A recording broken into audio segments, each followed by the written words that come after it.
Ce soir, on va encore faire un repas avec des fruits de mer. Je ne peux pas résister. Dans ce temps-ci, toutes les grandes chaînes d'alimentation nous offrent en spécial les pétanques, les crevettes et tout ce que vous voulez. Alors, j'ai fait le plein et c'est un mets que j'affectionne particulièrement. Alors, ce soir, vous allez être servi encore parce qu'on va faire des coquilles Saint-Jacques gratinées et vous servir avec quelques légumes de saison. Les ingrédients de ce soir, des pétanques. Vous avez remarqué sur d'autres recettes, ceux qui m'ont suivi jusqu'à présent, j'ai souvent, comme dans le cas des pétanques sur lit de poireaux,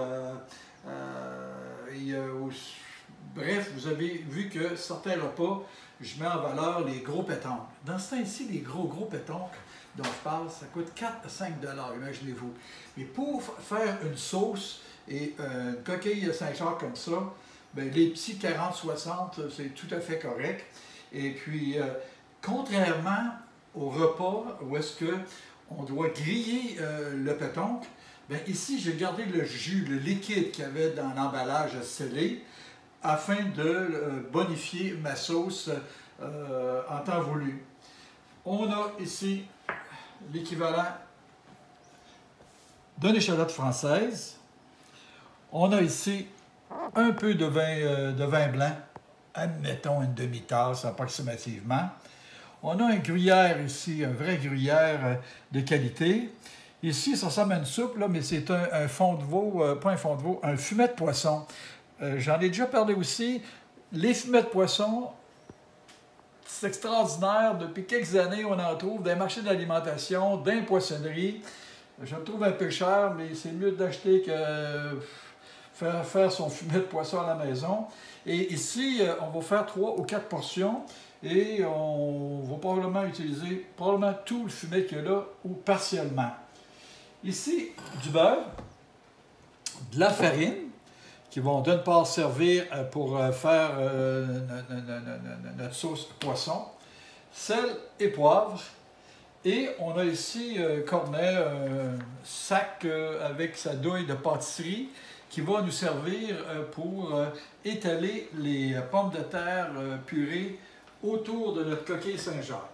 Vous pourrez aussi utiliser autre chose, les rouler par exemple dans un essuie-mains propre, puis faire une espèce de petit boudin, puis faire le tour, mais je vous en parlerai un petit peu plus tard. Alors, on se revoit une seconde et pour la suite. Déjà, mon four est préchauffé à 400. En réalité, je vais utiliser le grill parce qu'au moment que je vais mettre mes coquilles toutes prêtes au four, tout va être cuit. Ce sera juste l'idée de leur donner une dorure. Ici, j'ai deux choses qui marchent en même temps. Ici, j'ai mis l'équivalent de 2 cuillères à soupe environ de beurre. Et pour faire un roux, et je vais mettre l'équivalent de 2 cuillères à soupe, les 2 cuillères à soupe de farine. Et un roux, en fait, c'est un épaississant. Et ça me permet de ne pas mettre de crème ou d'autres matières grasses. Parce que mon objectif à soir, c'est d'avoir un goût, d'avoir un repas qui va goûter le plus possible le pétanque. Alors, l'idée, c'est vraiment de ne pas trop mettre des ingrédients qui pourraient nous masquer le vrai goût du pétanque. Alors, il faut avoir le four, il faut avoir le feu très bas. Et il ne faut pas que cette farine-là grille. Mais pour la farine, je les ai brassés pendant environ 1 minute ou 2. Je vous rappelle qu'il ne faut vraiment pas que ça grille. Et tranquillement, je vais rajouter le bouillon. Et vous allez voir, ça va épaissir. Ça va épaissir. Ça sent le poisson déjà.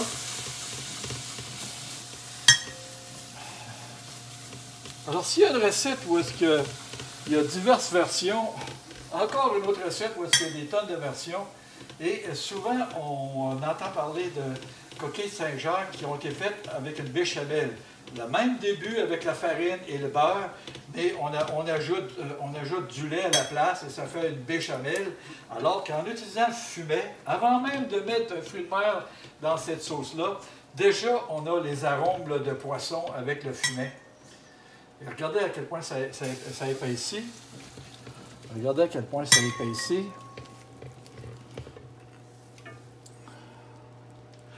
Et mon feu est très bas. Et j'y vais graduellement, comme vous pouvez le voir. Et le danger, hein, c'est d'aller trop subitement avec trop grande quantité de liquide. C'est comme on dépasse un point où est-ce qu'on n'a plus de sauce, ça devient trop liquide. C'est vraiment pas ce qu'on souhaite. Alors, regardez comme c'est onctueux.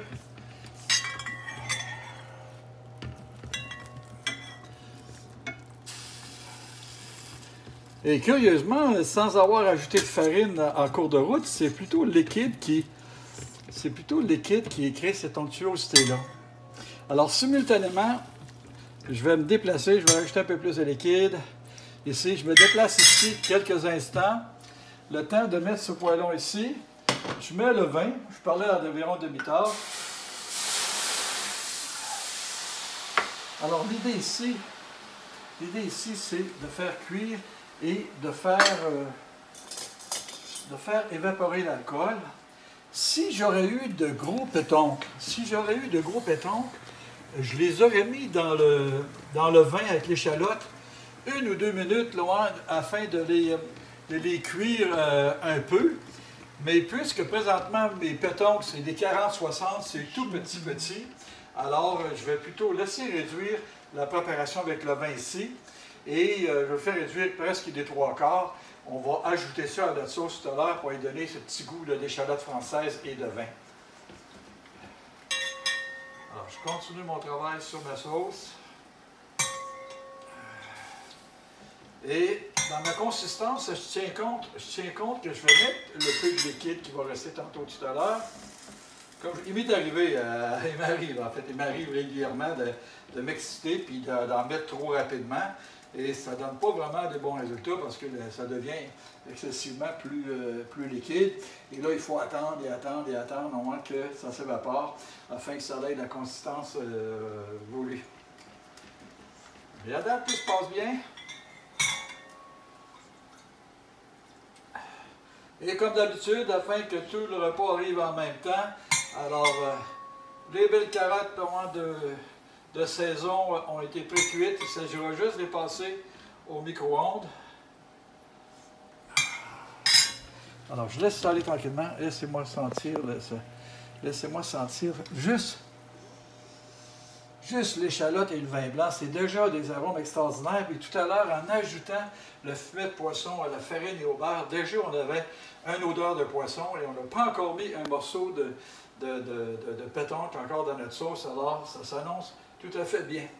Je vais transférer les pétoncles. Je vous rappelle que j'ai gardé le jus qui a aussi son goût. Et puis, j'ai opté pour ne pas les cuire dans le vin tout à l'heure parce que ici, ils sont si petits que en laissant la sauce comme ça, alors ça va pouvoir les cuire tranquillement. Alors, je lui donne quelques minutes. La sauce, je n'ai pas de temps à vous donner parce qu'il faut d'abord garder le four très bas. Ici, voyez-vous, je suis à 3, 4, c'est moins que moyen. Et puis, on ajoute tranquillement, puis il ne faut pas que ça bouille trop, il faut juste que ça bouillonne comme ça, puis on rajoute du liquide et on s'assure qu'on a la bonne consistance. Vous savez que, puisque aussi les plats vont aller au four, même s'ils ne sont pas longtemps à cause qu'on va être à broil, ils vont aussi subir de la chaleur. Alors, je vais monter mon four ici parce qu'en mettant autant d'ingrédients froids, il est évident que ça refroidit ma sauce un peu, mais voilà, regardez, on bouillonne bien. La consistance est belle. On va voir si nos pétoncles sont cuits.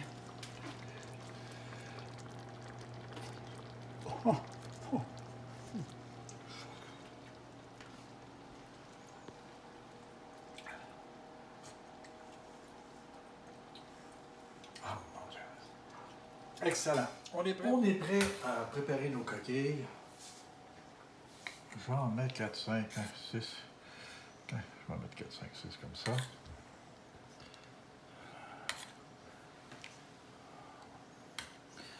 Et puis, j'ai déjà préparé mes patates pilées. dans la poche à pâtisserie avec la douille et je vais faire tout le tour. Je vais faire tout le tour une couronne de pétales pilés, comme ça. Et je vais filer comme ça.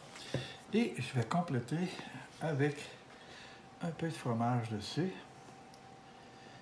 Et je vais faire la même chose avec les autres. Voilà, on est prêt pour enfourner. On est prêt à enfourner. Je vous rappelle que j'avais mis mon four à 400. En réalité, c'est à grill qu'il fallait que je le fasse, mais en mettant 400, j'ai déjà préchauffé le four. Mais le grill à ail, il faut avoir l'œil dessus, parce que en plus de ça, j'ai monté la grille un peu plus haut que la moitié du four. Alors, on veut juste y donner une coloration. Et on va ça ici. Je vous le dis, je pense que je vais mettre 2. Alors, je vais mettre 2 petites minutes pour aller vérifier. Parce que le grill, ça va vite. On a mis en fait 4 minutes. On était très attentif parce que c'est chaud. Et on va voir ce que ça donne. Oh là là là là. On va voir ce que ça donne. Et là. On prend cette belle recette comme ça qu'on va la mettre ici avec les mitaines. Il ne faut pas l'échapper.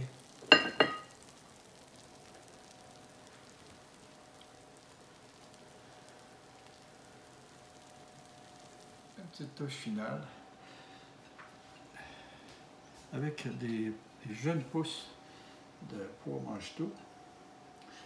Une petite touche ici, tout à fait comme ça. Et pourquoi pas, pour souligner le fait qu'on a aussi du persil, comme ça.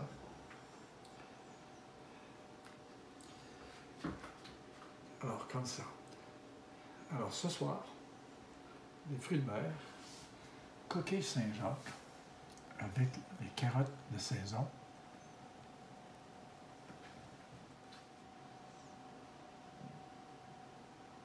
Alors, si vous avez aimé la vidéo ce soir, abonnez-vous maintenant, juste ici en bas, à droite, abonnez-vous maintenant. Et si vous voulez recevoir chaque semaine, parce que chaque semaine, je publie une vidéo, cliquez sur la cloche en haut à droite afin de recevoir une notification.